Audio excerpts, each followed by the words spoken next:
Welcome to Live, Let, Thrive, a podcast about the Airbnb life, the share economy, and everything in between. Here are your hosts, Myka and Steve. Hello. And welcome back to another exciting episode of Live, Let, Thrive. What's up, Myka, man? I'm chilling, Stevie Stacks. How you doing, man? Doing good here in the DF Dub. A lot of fun stuff going on. A lot of stuff we're going to talk about today in this wonderful podcast, which happens to be episode 278 of your favorite short-term, mid-term, long-term rental podcast in the world, coming at you from Fort Worth and Arlington, Texas. That's Live, Let, Thrive, y'all.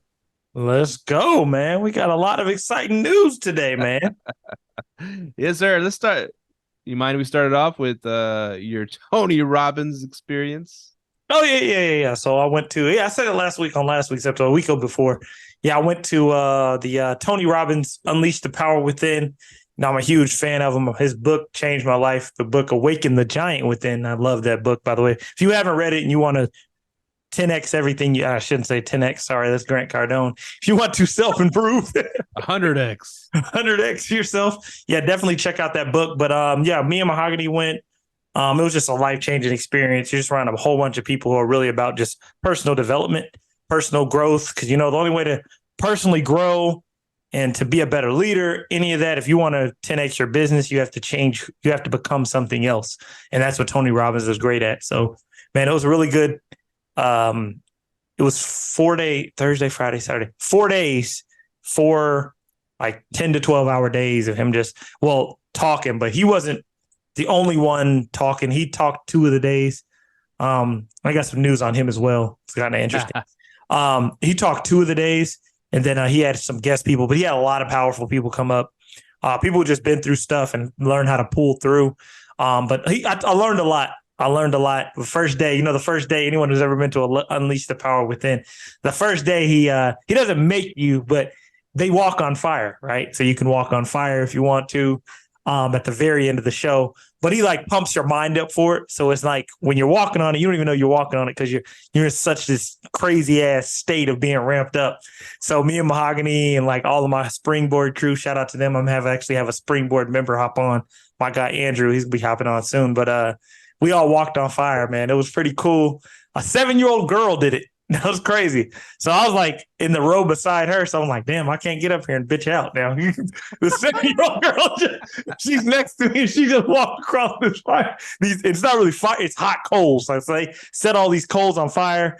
They let them, and then they put them out in this long grass and you walk on it, right? So then this guy who was in a wheelchair who had no legs did a handstand. I sent it to Steve, and he walked across it on his hand. I was like, damn, man. That just shows you really can't not do it, right? But what he does is he shows you, man, the power of your mind. The only thing that really holds us back is our mind. So if you really want to get ahead, it's your mindset. And another cool thing about it was I actually ran into 2 of our podcast guests. Shout out to Rafa. I actually need to text him because he was hitting me up about dinner tonight, and I'm just off work. Rafa and Amanda, the traveling realtor, they were both out there. We ran into them, man. Got a new guest that I'm going to be having come on, and it's just a lot of good networking, people that want to grow, people that own businesses, people that are stuck in business. Man, it was just really good energy to be around, man. Really good energy. That sounds cool, man.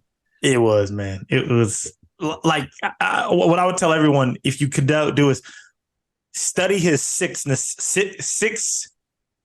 needs to life and understand where you are. That is powerful and to really open up your mind. The 6 needs of life, like what every human needs, the 6 needs. It's called certainty, uncertainty, love and connection, growth, contribution. I forgot the last one, but you have to know that your top 2 and then know what you need to change, because most of the time we're unconscious. We're conscious of the top 2, but we don't understand how it holds us back. So definitely look into that. But yeah, the six needs is cool. The 6 needs is cool. Definitely check out the 6 needs. Right when you said that, and I think our audience will see it too. A bunch of balloons just flew up. The balloons came up. But it was like right when you were mentioning, the 6 needs of life and and all these balloons start coming up. It was like a perfect moment. It was really cheerful. Uh, so just to get into like these kind of events, I've never been to Tony Robbins. I've been to some cool stuff, back in the day, and the whole religious experience type deal, even if it's I don't know, like pump you up. The teenagers go to this thing and then all this stuff, and then like to me, I always like, okay, you leave euphoric, but in the crowd of like 100,000 people, how many people are going to actually do something different in their life or actionable? Not many. You know what I'm saying? And so that's what I figured. But at the place, you're all pumped up. Yeah, I'm gonna take over the world and all this stuff. When you get home, so what kind of actionables are you putting into place after a event? I was doing it. I've been reading the books and everything. I'm reading the personal growth one right now. So I'm already. It's another thing. If you're into that, because I tell people this, your business, your business, your marriage, all that's gonna hit a peak. You're gonna peak out. So, and I mean, you're gonna hit a peak that you can't go above until you work on personal development, growth, and leadership. Once you hit, and I'm at that point now. I'm like, damn, I got to work on those 3, because once you hit that, and you'll know when you hit the peak, because you'll just be like, damn, this seems like it's not going nowhere. You'll have to start getting into personal development, growth, leadership, because those events, and this is what people don't know, they're for networking. That's what you're trying to do. You're trying to rub shoulders with someone else. So then, like, I rub shoulders with doctors, dentists, a guy who owned a dentist office who was struggling to build it up. He went from California to North Carolina. I met a guy, a software engineer out of Canada. He was telling me stuff he does every day to really build himself up. But the people that are committed, they're the ones who are going to use it. The actionables that I use, man, it's a bunch of them.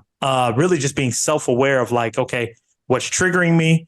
What limiting beliefs do I have? And the thing about it is the people who use the workbook, it's easier to go back to it because you can just open your workbook and then you can download another workbook once you've kind of progressed or advanced in the places that you're already struggling in. But the good thing about it, why I like it, it's really interactive. Yeah, you do the jumping up and down, but he makes a good point. The reason why you do the jumping up and down is to keep your energy up.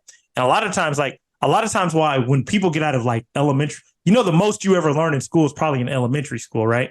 Because they teach you by singing songs, you're interactive, you're moving. Then we start getting into like high school. You're sitting there. The shit really is going in one ear and out the other. You know what I mean? It's not really interactive learning. So it was a lot you could take away, but it's all up to you and your mindset. If your mindset isn't take anything away, then you won't take anything away. If you're not willing to invest in yourself, that's why I always tell people, everyone should make a $5,000 to $25,000 investment in their education. Those people will usually take action, or if they're not going to take action, they usually will they'll eventually get to the point where they'll take action. So you always need to have someone, because like you need to spend some money on it. I have seen like people who spend high-end dollars on courses. It gives you access to people. Like this whole weekend, we were hanging out with my Springboard crew, this coaching program that I'm a part of, and we were all in there together. It was like 10 of us, probably about 10 of us all together. Shout out to Scotty T because he got us the tickets. And that's really how it works. It's just about being able to network with people, and then you need a peer group that's going to push you beyond where you already are. And that's what I'm starting to learn too. No, yeah. That's big time, man. Yeah. And not only are you networking, it's not like a boring seminar or something, and then you're just having networking with people. You're going to a place where people are seeking to take their stuff to the next level, and that's cool. That's a different type of person, right? Straight up. And you're like in the front, man, these are multimillionaires. You know what I mean? Who want to grow their business. Even be like, damn, you want to grow even more? But it's just that mentality that they have, man. Football players, ex-NFL players there, ex-NBA players are there. All types of people. Like, it's just crazy to see the amount of people that Tony Robbins has actually mentored. Like, presidents of the United States have been mentored by this dude. It's just crazy. Oprah, you know what I mean? It's like, damn, bro. You know what I mean? So he's a powerful dude, man. And it's so cool. I mean, because he's super positive, right? Yeah. And like you mentioned, people from all walks of earth of, he's mentored. It doesn't matter if you're right wing, left wing, middle, whatever. Straight up. He's mentored everybody, but his message is about, positivity. And I dig that. It's not about, you go to a lot of jobs and people speak negative, especially speak negative about people that are different than them, that don't believe the same stuff that them, and all this crazy negativity in this world. But what does that get you, man? I mean, you might link up with a tribe of negative people and y'all could all be negative together. And what does that get you? Well, people who are negative are always going to link up with a tribe of negative people. That's the only thing they can attract. You can't have a negative out mindset and then come out with positivity. You know what I mean? It's just impossible. But I know what you mean. That's exactly what it is. It's a shift in mindset. And a lot of people don't have that shift. You know what I mean? You got to have that shift in mindset. That is cool, man. So yeah, that's neat. I'm glad you went to that. I thought about going to that, but next one, maybe I'll go to that. Oh yeah. Because and this is another thing I was noticing too, and a few other people noticed it. Tony's getting older, and you can kind of tell he's kind of like on that downward hill of gonna have to pass it off to someone else because he's about 63, and a few of the parts he had to like take a break, and he was just coming out of surgery. His doctor told him to cancel the event, right? Because he had just had surgery, and he was like, "Man, you need to cancel this event." And he was like, "Man, hell no, I got 14,000 people coming. I'm not canceling on these people." So. Yeah, he might be, I don't know if are you familiar with Jim Rohn? Oh, yeah. Yeah. So Jim Rohn is who mentored Tony Robbins. So Jim Rohn, he's powerful as hell too. I love that dude. But you can start to tell it's like Tony's kind of easing his way out because it's like, he can't even, he's the first day he's talked for 6 straight hours, no piss breaks, no nothing. Like I watched this dude, I'm like, but it showed me like, dude's really in his passion right now. Like you can't stop him. He's in his passion. And then he's like, he's telling you all this good stuff nonstop. And he's like in his passion. And I watched that. I'm like, and then the next day, like he had to take a few breaks. You know what I mean? But the next day he wasn't there. But the day after that, he had to take a couple breaks. But you can tell, like, he's kind of weaning out of it. A friend of mine noticed, like he was one of my mentors was really close to the stage. He said he could notice his hand was kind of shaking. He was like, man, I just hope he's okay. But yeah, you could tell he's kind of getting older. Father Time is undefeated, right? Yeah, except for if you're LeBron James. Oh, it'll catch up to him. Don't worry. Oh, it will. But we ain't never seen this. Bro's out there schooling 20-year-olds and he's damn near 40. Yeah. LeBron James and Tom Brady, I'll say that. Crazy. But I bet he won't be doing it at 50. I don't know. We'll see. But yeah, man, it was a really cool event. Really cool event. Really cool to just watch people, who are in a positive mindset and want to move forward. That's awesome, bro. So did you get a chance to dive into the winter release yet of Airbnb? Oh, yes, I did.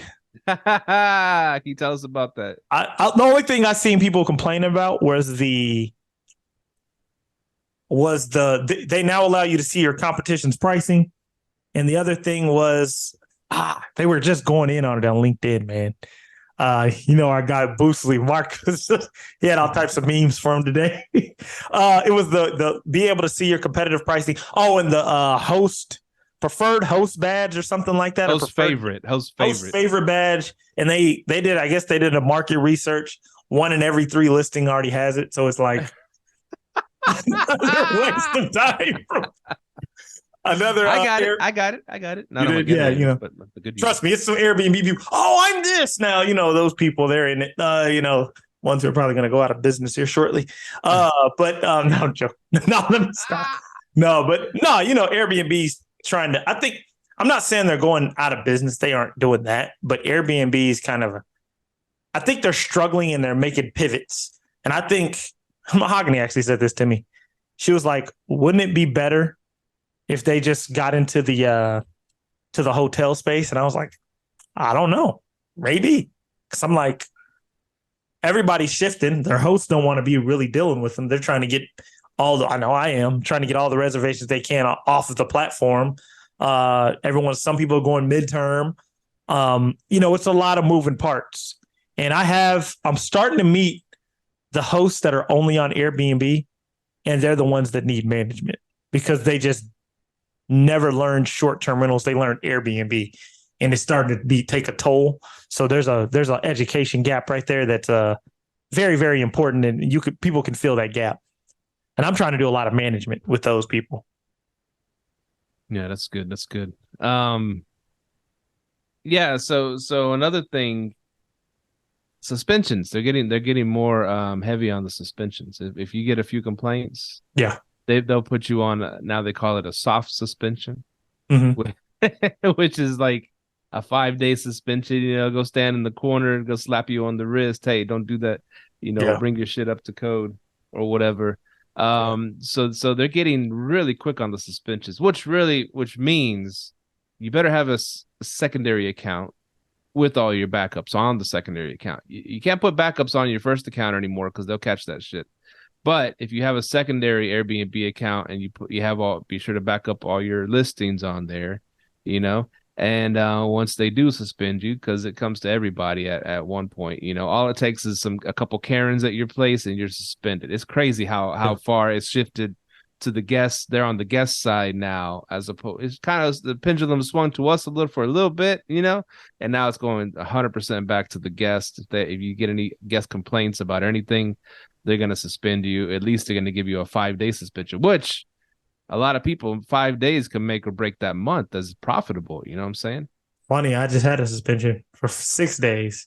Funny thing is, I had a midterm rental guest check in the day that we got suspended. The suspension came from this other company, but, you know, not doing their job, but it was due to cleaning issues. So I ended up I did a walkthrough with an insurance client and got it rented out, and it's back online on Airbnb, but it's booked out for the next month, which I hope they extend. So yeah, the suspension thing's going on. One thing I will say though, and this happened, so I'm going to kind of tell you a story about what happened. So, you know, we went to Tony Robbins this weekend, but I had a bunch of friends flying to town. My places were booked. So they booked this place, right? And this is why I see why Airbnb has to be in the favor of guests. And they really ride a fine line. It's a struggle for them because my friends get down here, middle of the night, they're checking into this Airbnb. They go to put in the code doesn't work. They go to get the keys out, the backup keys aren't there. They're reaching out to the host ain't responding. They're calling the host ain't reaching back out. So they have to go somewhere else and sleep for the night. Mm-hmm. So it's those types of situations, because we do have to kind of put ourselves in the guest section, right? Mm-hmm. So it's those situations that I see like, damn, Airbnb's in a tough spot because it's like, damn, you do have some bad hosts out here. And this host had hundreds of listings. You know, they're out of Dallas. I'm not going to say their names, but they had hundreds of listings. And I was like, damn, I wonder how often this is happening, right? Mm-hmm. So then you have you have the bad host. And then when they get to a good host, they probably have preconceived notions. And that's also why you ever see that guest who just came from an Airbnb who got canceled or something, and you really don't want to take them because they already have a negative attitude and you're going to be the brunt end of their bad review. I know you've dealt with that, right? Oh, yeah. So then you're like, well, damn. And that's why I think their review system is flawed, because now this might be a good host. You just came from a bad host, but you have that energy and mindset that Airbnb sucks and they hook you up with this place. You know, the Airbnb will call you, hey, Mr. Suarez, would you like to take on this guest? He just left, and you're like, no, we just got booked. But no, you'll take them in, and then, you know, they start wiping their dirty feet on your couch. You know what I mean? They like that Rick James couch. Because they got this bad attitude. So it's like, damn, man. So that's why I think their review system's flawed, man. So I've seen the bad host, and I've seen the bad guest, man. So I don't know. And to maybe top onto that, maybe it is worth them getting a few hotels. So let's say they're in a city where, hey, a regular host don't want to host this person because they already know they're in a bad mood, a bad, shitty mood. Put them in one of Airbnb's hotel tonights or something. I don't know. Just to throw it out there, you know, because it's like it sucks for that second host because you got to go above and beyond for no reason. You know what I mean? Mm-hmm. You know, so I understand it. Yeah, I mean that's the thing though. Even if it ain't our fault or whatever, they're still punishing people. Exactly. Pretty hardcore now, man. It's like, damn. So you just gotta adjust, and you always have to have your backups, of course. Your backups to the backups. You got the VRBOs, Booking.coms, all that stuff, of course, and then your direct booking site as well, and Furnish Finder, and you gotta have everything, man. You gotta have all your virtual tours and 2D floor plans. Those are huge right now. Yeah, that's true, man. That's true. Yeah, you got to have all that. It's a different world. One thing that's interesting. Our friend Heba from the show, she said that she put like a post. It's begun, and it says she's starting to get canceled New York City guests booking her places in Newark. And so they got to go somewhere, right? They got these big New York plans going on, and so they banned all of the Airbnb. So what do you think hotels are going to do? They're going to jack up their prices because they ain't got no more competition from Airbnb no more, right? So either spend $500 a night at a New York hotel or go to Newark. Nobody wants to go to Newark, right? But these people want to go to Newark because they need an Airbnb for a decent price so they can salvage their trip that they saved on all year to go on. You know what I'm saying? So Newark, I was thinking Newark's in New Jersey, right? It's right across. Yeah. You just hop on a train. I've stayed in before. What's it called? Jersey City, which is the same thing. It's on the other side. And yeah, it's a little rough over there, man. Back when I went, it was like New Jack City and stuff, man. It was it was pretty rough. But luckily I didn't get mugged. I had to walk around all puffy, trying to nobody gonna mess with me. And so anyways, yeah. So the surrounding places, of course. I think Heba said that she thinks that Newark's going to be banned next for some reason, but hopefully these idiots in these surrounding cities notice that, hey man, a lot of people are going to be putting some money in our towns. Let's keep this Airbnb, let's keep the short-term rental legal over here. Hopefully, but politicians ain't the smartest people. Yeah, I mean, shit. Look at there's a lot of markets like that, right? When a ban happens, a lot of people go to the other side of the market and start making a bunch of money. I think that's a huge play, man. Especially, I don't know how New York insurance works, but you know what I mean? There's always a good play in that, like even in Dallas, if you're legally zoned, man, my reservation's been, going up through the roof. I just got a cash flow problem of cleanings that I got to get fixed up. But other than that, no, we're not talking about. No, you don't have to say what company. I know, but we'll talk about that in another cast. Other reasons. But one thing I will say is I'm getting a lot of more upticks, and it is we're at the 13th, so we got about like 17 more days till it goes into full effect. Now, once it goes into full effect, I think we'll start to see how they're going to police it, and I think we're going to see. Okay, they are bad at policing this. You got people hopping back in. So I don't know. It'll be interesting to see how this Dallas ban's going to go. I will say one thing. We're not going to go into your thing particularly, but one thing we don't talk about on this show, and it's a lot of money, is linens. How do you protect your linens? Because any cleaner could go and jack your stuff and then switch it out with great value Walmart shit, So how do you put protections in place for nice linens? Because I mean, it makes a big difference in your places to get the nice stuff, the expensive stuff, right? But a lot of times that stuff gets switched out, or the cleaners like to wash off site or this and that, and then all of a sudden your stuff's gone and you got some cheap stuff. You go in and inspect your Airbnb and you got some cheap shit in there. Horrible. Yeah. So what's your system? What's our system? Well, we know our cleaners now. We got, we've been through that stuff before. We've been through getting our crappy stuff. I would say jacked. It just disappears. It just goes off because we had a cleaner cleaning the whole complex, kind of deal at where we were staying at in Dallas, and she just mix and match whatever's ready, throw it on that bed, throw it on that bed. I mean, we started marking them trying to help, but then unless you're there every day following them around, checking, make sure they put the right stuff on there, how do you know, right? And so I mean, you eventually you get some cleaners that you're familiar with, and they work with you, and they become like family in a way, and that's one way, but yeah, that's all I can think of. Otherwise, unless you hire like one of those services, we had a client one time that we managed for, that she hired a service that would do the linens, because she had the cleaner, but on top of that, they would go, switch out her sheets and drop them off right there, ready at the front door and all that stuff. That was pretty good. Yeah. Expensive, everything. But yeah, linens are expensive.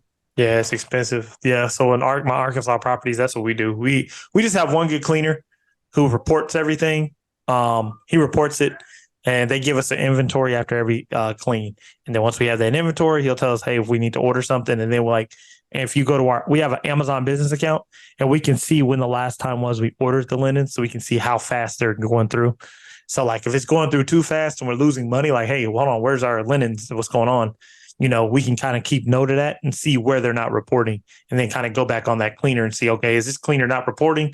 So that's the issue I had there as well. You got to find out which cleaners are and aren't reporting, because the cleaners are the backbone to this business. If you don't have a good cleaning crew, you're screwed. Yeah, that's true. You could put air tags in your comforters. I guess. Man, you go find them mugs. But one interesting update that's going to affect the entire midterm rental space. ALE is only looking for unfurnished housing. They are going back to the old days. I noticed that. So I don't know what that's going to look like. I know me and Mike was saying it wasn't sustainable. But I think it is sustainable because of this. That's how the business has worked the last 30 to 40 years. It's just the Airbnb people wanted to turn to insurance housing, and insurance housing has always made their money off of furnishings. They provide the furniture. I have a guest. I wanted to hop on. I can't give her details, but I'll just say this. She's been in the insurance housing business for 30 plus years. And she was like, she gave me the full rundown of why insurance and Airbnb just don't work. It works every now and then, but it doesn't usually work. And she knows the insides of, she knows which companies are looking for unfurnished housing and how much they make off the unfurnished housing. So they actually make like these insurance companies that are looking for housing, like the ALEs and whatever else, I'll just say ALE, they make way more margin if your place is unfurnished. So that'll be interesting. Y'all keep an eye on that. Interesting. Yeah. What, that's a good one, man. So I have seen conflicting things on that. I saw Ziona put a thing out, put a reel out about, hey, everybody's freaking out about this ALE thing, but it's only affecting for when they get like a request for 12 months. They're not trying to go furnish for 3-month bookings, or month-to-month bookings. Is that what it said? Booking 3 months. That's what she said. I'm not saying that she's right. I'm not saying everybody else is right, but she's saying that, for bookings that are 12 months, that they're looking for unfurnished, to go rent from a landlord for 12 months, because how are they going to go agree, get a landlord to agree to rent their place for month to month or 3 months and say, hey, we're going to furnish it. And then after that, after 3 months, we're going to take all the furniture out. Where does that leave the landlord? So after month one, he's already got to start looking for new tenants. It's not going to work with regular landlords. It's going to work with people like us if we figure out how to coexist with something like that in a space where it's only 3 months or month to month when they're trying to furnish it. But as far as but what Ziona said was this for only like if they get a request for like a year, then they can go rent a spot for a year, furnish it, whatever. But really, it's not for the 1 month booking or 3 month booking, because I think like the logistics on that would be a nightmare. Especially paying people to go take the furniture and furnish it and all that stuff. And then what if people, and Mike Brown made some good points. What if they don't like the place, they want to leave, and you're going to leave early after a couple of days? You got all that place furnished for 3 months. You gotta, you rented it from someone for 3 months. I don't know. It's just, man, I got to get this lady on. because y'all talk about the stuff she knows the answer to. I'm gonna tell you what happens. The insurance company makes money off providing the housing because they go to these rental companies and the rental companies give them a kickback for furnishing it. So that's why they rather have it be, hey, refurnish it, and also security deposit now comes down for their guest. It's a lot of ins and outs to it, man. I'm gonna hit her up again. She knows some deep shit. Like, I was sitting there for like an hour talking to her, and I was like, damn, you taught me a lot about insurance housing that I had no clue. And she's been in so long, she knows all the companies. She knows all of them. She knew ALE, she knew a bunch of other ones. And she was like, I can't say names of people, but she was like, yeah, this is how they work. This is how they operate. This is how they make their money. And I was like, damn. But the regular landlord, this is what it's going back to. Remember, this has been around for 30 plus years, right? So all they're now doing is catering back to the host that they were already catering to. See what I mean? We always come in, and this is why she was like, oh, I enjoy talking to you, because you see it beyond the scope of Airbnb. Airbnb is new, right? This insurance housing has been going on for a long ass time. We always see things. That's why I always try to diversify what I know. We can't look at things out the lens of Airbnb. Airbnb is new, like us furnishing up places and put our houses, and that's all relatively new as far as, metro markets, because Airbnb created the metro market boom. Those people who are sitting on unfurnished housing, they've been written to insurance companies for years, unfurnished housing for years, and letting the ALE people take over and let them furnish it. Now let's say this. Mm-hmm. Let's say you have a nice, 4 or 5 bedroom house, right? Mm-hmm. That automatically separates you from the 3-bedroom crowd. But if you have a nice 4 or 5 bedroom house in a nice area, and it's furnished because you want to try to maximize it, try to get, there's, even if ALE does go strictly unfurnished 100%, then there's still 1,000 other housing corporate housing providers out there.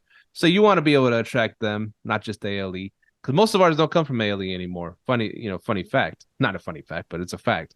We still get steady ALE, but most of them come from the other ones now. And so we would definitely want to cater to that now. And then let's just say there's a storage facility close by, right? Mm-hmm. Where you can get a place for $150 a month. You get a pretty big fucking storage, right? Mm-hmm. And so, and let's just say you have a good mover that could knock it out in a day, right? So here's the thing. You could tell, because I've dealt with ones before that said, oh, I see, we prefer if it was unfurnished, but we can work with you anyways, kind of thing, because they get desperate. They'll put them in anywhere. They don't give a shit. Yeah. And I'll say, oh, damn, I do, there's one we're going to start up, an arbitrage we're going to start up. So we'll let you know. And it's not furnished yet, but y'all can go in there and furnish it. That's fine. But here's the thing. If we have one established, like I said, 4 or 5 bedroom, and you have a storage facility close by, and you have guys that can go knock it out for a few $100, is it worth it to pay $150 for a storage unit that's on standby, just in case one of those companies calls and say, oh, you're looking for unfurnished? I can handle that. I can get it unfurnished in one day and be ready for you. Y'all can do your thing and maximize your profits. I would. And check it out. To make it even better, you should, if you guys use a Avail, you can have move-in fee costs. That covers your movers. You say, hey, you have a move-in fee cost of $400. That covers your movers to move the stuff out. And then you have a security deposit. Security deposit, of course, goes back to them, but you put it in as a move-in fee cost. See, me and Myka are smart. Y'all just listen to this cast and you'll be a millionaire, right? Hey, this lady put me on a whole bunch of... I'm going to get this lady on this podcast. She knows a bunch of shit. She was like, dude, because she kept telling me, she's like, dude, this has been around forever. I'm telling you. She goes, Airbnb just boomed it. It's been around forever. And just thinking about it, you don't have to have a damn storage unit on standby. There's plenty of them out there. And so if something comes up, you could find a place to put all that stuff, right? I'll tell you something, though. I would have one on standby. Let's say you need to unfurnish 2, 3 of them at a time. Just have a really big ass one on standby, costing you $150 a month. Your margin on that midterm rental's already crazy. You know what I mean? Plus, man, have that move-in fee cost, man. All day, man. All day. That covers your movers. So yeah, it might be good to have one on standby. We shouldn't be telling these people this shit. No. That's a great idea, though, right? Heck yeah. It's a great idea, and not, even if you did have one on standby and you have several houses in that area, you could just, I mean, you're not always going to need to empty out a house real quick, right? Yeah. And so, no, that's what I was thinking, man. You could tell we already have connections with ALE. I say, listen, if you want that house furnished or unfurnished, either way you want it, I can get it for you. I can get the job for you done quickly. I ain't gonna go take it all out before the damn adjuster approves shit. You know what I'm saying? But I'll get it unfurnished for you. We're flexible. Heck yeah, man. Like, yeah. Corner of the market. The funny thing is, this one I just took on, right? I just had somebody sign for a month. Funny thing is, they asked about unfurnished at first. So and I'm going to tell you something. ALE ain't the only ones that do unfurnished. The unfurnished ones actually get booked before the furnished ones. Let me tell you how I know. A lot of these companies have an inventory of unfurnished rentals. And I ain't going to say I'll just say this. ALE is not the biggest player in the game on unfurnished rentals. There's another company out there, and I'm pretty sure you've worked with them. And I'll send it to you. You've worked with them. They have a whole inventory of straight up unfurnished rentals that they go to. And that's the first line of business they're doing business with is unfurnished. And this is why I tell people it is better to own. It is better to own. So if you owned a house right now, you'd keep it unfurnished and just wait. I wouldn't keep it unfurnished. I would do what you just said. I would have a storage unit on standby, and the move-in fee cost, hey, man, it's $400 to move in. We got to get this place unfurnished. On top of that, because we give away good free knowledge on this show, right? Have you professional pictures done of it unfurnished? And have you professional pictures done of it furnished? No. Fuck pictures, man. This is insurance. Get you a 3D Matterport. And that. I'm just saying that, okay, yes. You get the 3D Matterports too, plus, all your photos. It comes in a package. You're going to get photos. Insurance people don't book off photos. They want a tour. If you get a 3D Matterport with a 2D floor plan next to it, so then they can see, okay, this is how the house is laid out. You want a 2D floor plan unfurnished and a 2D floor plan furnished. Then they can just see it. Okay. Then they'll send it to the client, and the client can take the virtual walkthrough. Then you will be more than likely to get booked because you now don't have to set up a tour date. Tour date's done. Telling because the Matterport comes with the photos, man. Because as soon as she told me this shit, I'm like, hold on. I'm like, they're after unfurnished. See, I knew this like a week or two ago when I talked to this lady. I'm like, they want unfurnished. So like, and I'll tell you another tip. She gave me. She was like, because a lot of the stuff she said, don't say on your podcast. I was like, I won't. But this is one tip she didn't care about. She was like, they don't like places with security cameras on it. She was like, now you can put a security system, but they don't like the Ring camera sitting up watching the guest. She goes, it's a liability. They're just you feel like they're being watched. And I was like, yeah, that makes sense. She was like, I know y'all do it because that's the Airbnb thing to do, but you have to change your mindset and your business model when you're in that insurance space. She made me a lot of stuff that I never thought about. But yeah, man, I've heard a client say that before. Hey, is that Ring on? Or are we going to have access? I said, hey, I can remove it. It's fine. I know y'all going to be there for 3 months. I can not. Yeah. To make them feel more secure. Yeah. It's not on houses. To make them feel more secure, give them a, like Vivid, they have guest mode. So the guest that's in the house, the insurance client gets access to the security system, and they can see the cameras from the panel. And they're like, oh, it's for my safety. Yeah. Trying to flip it. But that's the thing I don't like. See, and I'm going to be honest, I don't put rings on houses. I have a client that does that, and I'm just like, I do not like rings on houses. Just get a security system. But a lot of these security systems now are making you do like a 2-year sign-up period, which is crazy to me, but makes sense. But yeah, that's another way to do it. Just get it under a security system.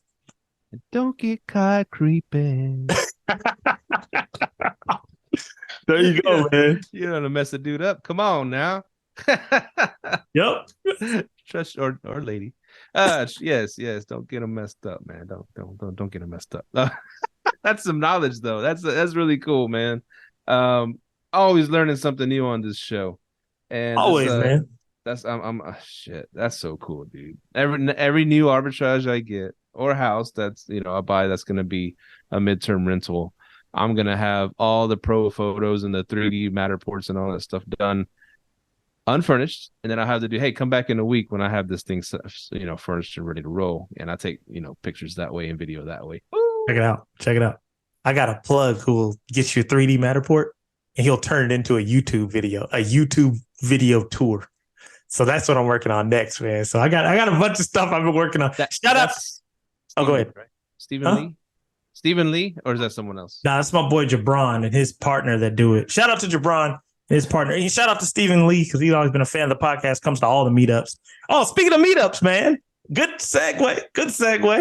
How was the meetup? I was walking on fire, and so what was going on? Yeah, we had a meetup at Theo Carlos over there in Irving. It was fun. My buddy Manu, he's from Argentina. Feda's brother was in town, so that was cool. We got to hang out.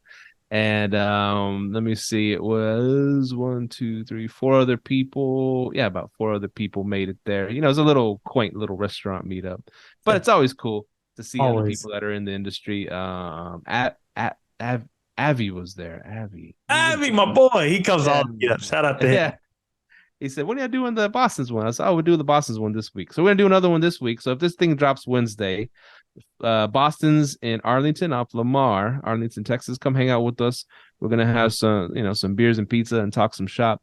But Avi will probably be that one too. Shout out to Avi, man. Another dude, Alan, he came, the older guy, he came to some of our meetups. He's the one that has that 6-bedroom house in Arlington he rents them out by the room.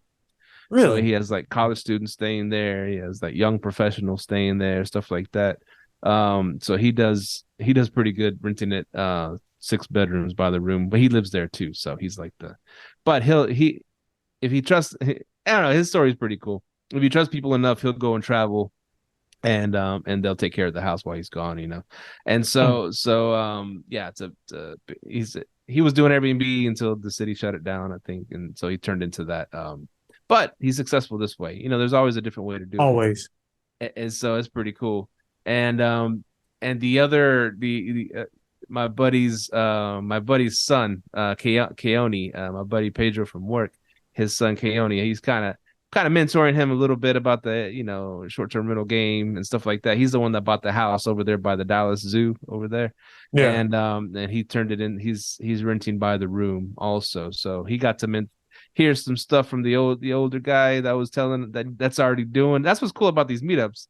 You'll always meet somebody who's doing something similar to you, it seems, but you got to put yourself out there and go to these things. You can't just stay online and read inspirational quotes and then think that shit's going to happen for you. Anyways, so it was a cool meetup. Homegirl, the one that went to our last meetup, last name Nguyen, T Nguyen, that's her name. She showed up again, and she was she was there checking out, getting some information, and having some. We had a good time. And that's what we do, had some drinks, talk some shop, and we had a good time. And then, always building the network out more and more, and spreading the STR love, man. It's fun. So this Thursday, I'm gonna start doing these more often. Come to Boston's Pizza, whatever it's called. Boston's in Arlington, Texas, off Lamar, and we're probably started about 5 or 6 or so. And so come have some fun. Come network, and hopefully Myka can make it. I don't know. He show up a little later if he got some Thursday. Stuff. I'll let you know. I might have some kid stuff going on Everybody asks about you. Hey, where's Myka? I'm like, yeah, he's walking on coals right now. Basically. But yeah, man, shout out. And also, man, we got to give something to all our consistent listeners and consistent people that always come to our meetups. Avi, Steve and Q, Stephen Lee, we always got to get a shout out to y'all. Y'all consistently come out, man. That's how we met Mike Brown. Hell, people. Shit. Yeah, Mike, Josh, a lot of the people have been following us since the beginning. That's how we met them, was at meetup. So definitely come out to the meetups. Those are huge. Those are life changing too. You might meet the person that can take you from 10 units to 100 or whatever your goal is. You know what I mean? To get you to that goal. Yeah, yeah. And then once every quarter we do our big LLT, Yeah. bash. Those are fun, man. Yeah, those are fun. And like I said, it's so cool because I mentioned on the previous cast, I met someone there and I've got a client and it's making me $1,000 a month income on managing their property, just Can't going beat it. from one meetup, it's like, imagine you do more of those and you get more clients like that. I mean, who Can't man. beat it. So yeah, get out of your house, y'all. I know it's fun to Netflix and chill, but get out of your house every now and then, right? Straight up, man. It's not always easy, but it ain't easy being greasy. Yeah. But hey, so what were some of your biggest takeaways from the meetup? The biggest takeaways, I guess, like I've never done the rent by the room thing. I've never done it, and you've told me about it, and so I just learning that, as if I did, get into a house that was a bigger house, that you could set it up as a rent by the room, and it could be pretty profitable. And I mean, you used to do it a long time ago, right? You rented the rooms out of your house, and you were making pretty good money, right? Yeah, man, that was a killer. Especially, but I was house hacking, so it was really good money because I ain't have to pay my mortgage. So I'm pocketing everything from work. So yeah, it was good money doing that. Yeah. But I noticed a few. Even shout out to Jabron. I noticed he said he was trying to get into it as well, rent by the room. So that is, with how the real estate market is right now, you got to be a rental scientist at this point. You have to be able to rent by the room, change up how you're doing business, because it's just interest rates are too high, property taxes ain't going any lower, so you got to get strategic. No. And Keone, who came to the meetup, the young dude, my buddy's son. I like what he said, because he said he likes doing it, the renting by the room. He's doing pretty good at it. But after after this, the next thing, he's going into multifamily. He's not even, because I even sent him some stuff before. I was like, hey, I know a buddy selling this condo over here. It might be a good play for you. This and that. He goes, no, that sounds like a good deal, but my focus is getting a multifamily unit next. And I was like, that's cool, man. Yeah. He has that focus early on, instead of, just chasing every single thing, like us. We'll try arbitrage, we'll try some management, we'll try single families, we'll try condos, and it's cool. You start, accumulating different things, but all these different things do different, are different, is take a different stuff to manage all these different things, right? Whereas if I'm gonna just go to multifamily, duplex, maybe a triplex after that, maybe a quad, and he's learning just to do that one thing really good. That's just nothing wrong with that either. Yeah, it's a perfect thing, actually. Yeah, Kobe and Jordan had the most unstoppable move, the fadeaway. Kareem Abdul-Jabbar had the hook shot. You know what I'm saying? If you get good at that one thing, man, it'll make you a legend. So the thing I will say, right now, especially for young investors, right now is a really good time to get into multifamily, because they just made that new law where they changed the requirements for multifamily. So if you can put down 3.5% in house hack, that right there is a game changer right now. That's a game changer. So if you're young, you ain't got no kids, no wife, whatever, if you just got a girlfriend, really, if you ain't got no kids, man, house hacking right now is really, especially with interest rates at 7%. Man, I just had a friend on what he was doing, but he has a house at 2%. When I bought a brand new house at 8%, I was like, good luck to you, bro. I don't know why you did that. I would have just stayed where I was at. But hey, did he sell the 2% one? Nah, I kept it. I'm trying to sub to it. There you go. Hey, let me holler at you real quick. So I'm gonna see where that goes. But yeah, man, multifamily is a really good thing to be in, especially with interest rates being so high. There's some interesting things that came up, like what the Biden-Harrison administration are trying to implement, Okay. And to help this housing market crunch that's going on, or not just housing, just real estate in general. And so here's a couple things they're trying to put in place. And one of them is low cost financing for housing developments near transportation, public transportation. And that seems pretty cool. I guess, I'll go over that real quick. Department of Transportation has released guidance on how $35 billion in loans can be assessed to fund housing projects near public transit, including repurposing office space. The White House fact sheet notes that the available low-cost financing may encourage zoning improvements among state and local governments. Here's a couple real quick things, and I'll get to the one that I'm really, really excited about, and you're really excited about too. You mentioned no cost transfer for properties from transit agencies to affordable housing developers. That's another one.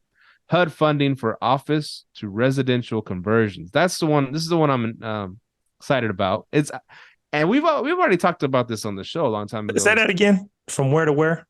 No HUD funding from for office to residential conversions. And now we spoke about this on the show, right? Especially when COVID and the aftermath of COVID, everybody left work and all these commercial real estate places were sitting empty, and then they were begging people, $100 a month, come just rent this office, please.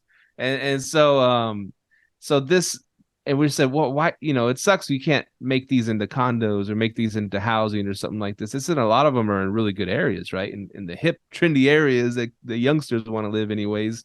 And you could turn these empty places into housing, but they weren't zoned for residential. So what this thing is doing, HUD funding for office to residential conversions, with the new program, $10 billion in funding from the Community Development Block Grant will now be available for acquiring and converting commercial properties to housing and mixed-use projects. Plus, conversion projects are now eligible for the Pathways to Remove Obstacles to Housing program, which sets aside $85 million to remove obstacles to affordable housing development. So they're putting money that you can go in there and swap out these office spaces and turn them into housing, man. Pretty cool. And I'm fully on board with that, man. This is what I've noticed about office space and why it's taking a hit, and I think this is why they're doing it. I think people prefer like libraries and coffee shops over office space because it's free. Because if you ever go, like me and Mahogany, sometimes we'll go up to the big library in Arlington. They got these big ass rooms that overlook the city, right? I don't know if you've ever been up there, but they also have like, man, bro, like if you ever just want to go work, like they got a room up there. You're overlooking, like, you're not overlooking, but you can like see the Cowboy Stadium, the Rangers Park, and you're in this top floor place, right? I'm like, nice. Shit, I prefer that over the damn WeWork. You know what I mean? Because I don't have a WeWork, but my mentorship has a WeWork program, this mentorship program that I'm in. That's the only time we ever go there, is to go for the meetups. So I could see how office space is taking a real big decline. So, and I remember we did discuss, like, hey, what if you broke these office spaces up into boutique hotels, which I think you could really do. You know what I mean? If you turn those into boutique hotels right now, and the HUD's giving funding for that, man, I'm all in. Mike said he had some spots. I'm like, let's go get them. Let's go get them. You know what I'm saying? What I like about the play too is it did say mixed use. So what I think is cool is, and I've heard people do this before, say, hey, I've always wanted my own office. So I'm gonna buy this commercial real estate, but I'm gonna put my office as part of it, and then I'm gonna rent out the rest of it to as housing or to other kind of a dentist or chiropractor, whoever you want to put in there, rent out the other office spots. But I'll have my office in there too, so I get like a free office out of it. Basically, like right off too. So that's a cool play, man. So I agree. Yeah, it's a big thing, man. I'm glad they're finally doing something like that, and not just giving funding or whatever, but they're removing obstacles to removing all this freaking laws that they put in place that instead of just blaming Airbnb for the housing shortage, which is stupid. It's your stupid laws that you can't do this, you can't do that, and all this red tape you got to go through. I mean, we went to those meetings in Arlington where people were just trying to rezone something from a multifamily into a house because he wanted to give his daughter a house, you know what I'm saying? And then he had to go through all this shit and get a lawyer and all this crap. And finally they granted it, but it's just, all this red tape, it slows down progress in our country and our cities and stuff like that. So I'm glad they're finally seeing it. It takes a crisis to see some shit like that, but oh well. Yeah. Maybe we can find a way to benefit from it. Yeah. Yeah, I think so. Yeah, because we are in a housing crisis. It's bad. And then it's like the places that people want, because I told you I had an apartment complex that I'm at, and it's just like the occupancy is horrible. You up there at night, the parking lot's empty. It's a desert up there. You're like, damn, bro, what's going on? And you see how bad the management is. I mean, not the maintenance is, and you see what's going on. So yeah, creating more ways, because I'm gonna be honest with you, the future of America to me is compartmentalized. It's smaller compartmentalized housing, tiny houses, smaller living spaces. I just think that's where it's going.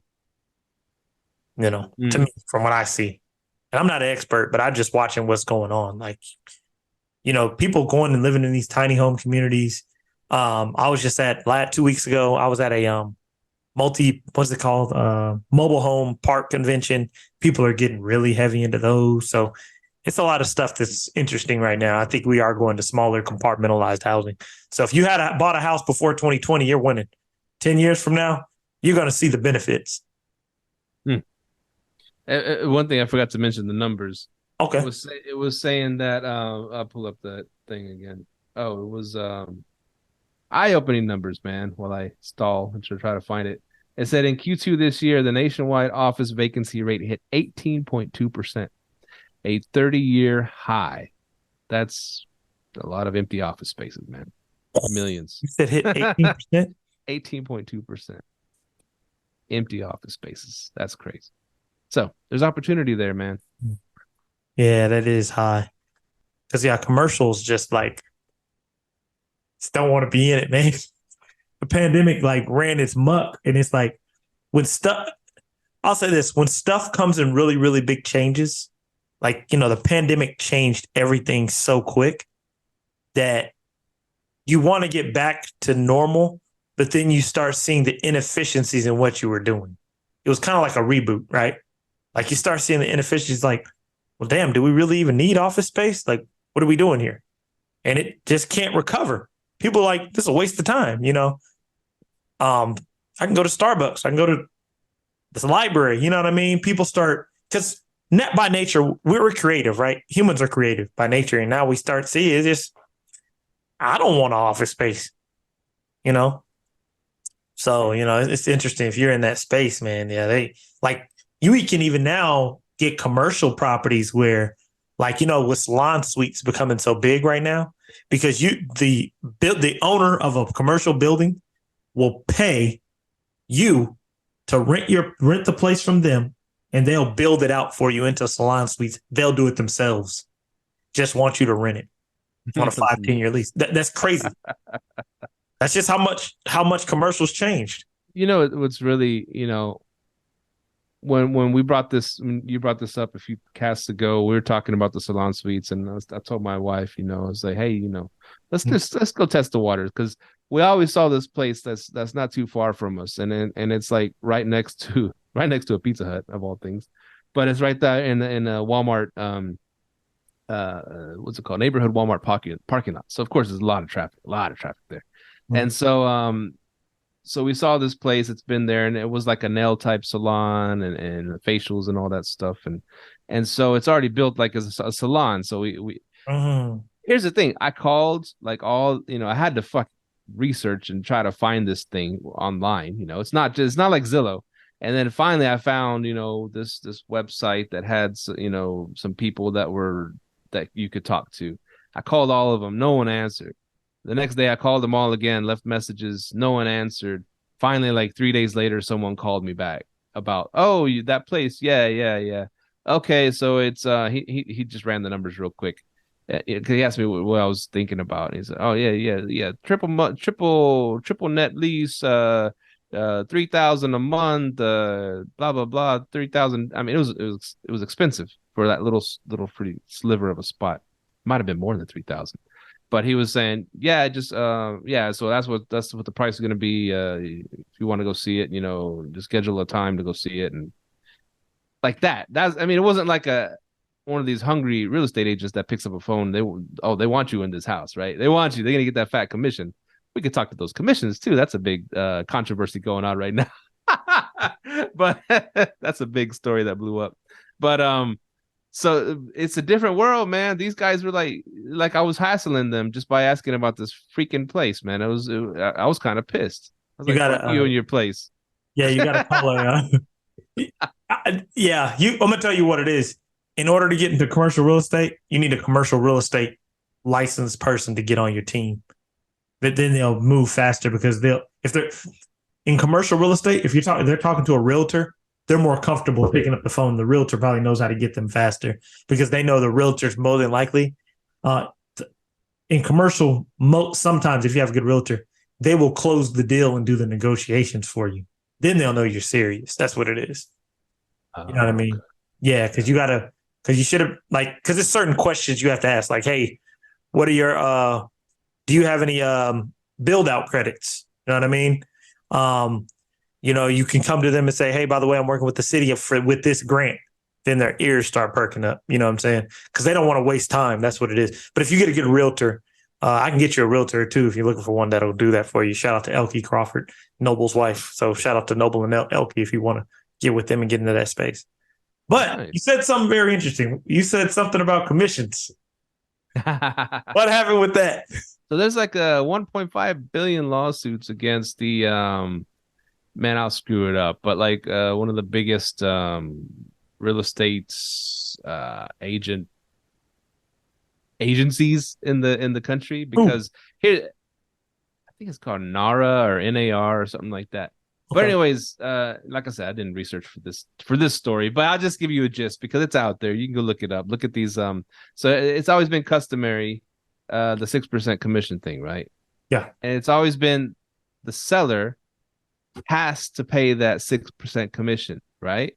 Yeah. There's no getting around it. Always the seller pays the 6%. And now I guess someone raised the question, wait a minute, why do I have to pay 6%? Why am I paying for my agent and why am I paying for their agent? Oh, that's just the way it is. Yeah. No, this is bullshit. Y'all are railroading me. So people started bitching about this because 6% is a lot of money, especially since houses went from like, $50,000 to buy a house like 15 years ago to like now these same houses are like, $500,000. So these commissions are big and the sellers are coming out of pocket to pay for both agents. So they're like thinking this isn't fair. This is like a monopoly they got going on. This is unfair that we have to pay these commissions. And so they sued and then they won in courts, $1.5 billion judgment of all these $1.8 billion judgment. All these people that sold their houses, they're going to get some money back from paying for these agents that they thought they shouldn't have had to pay for.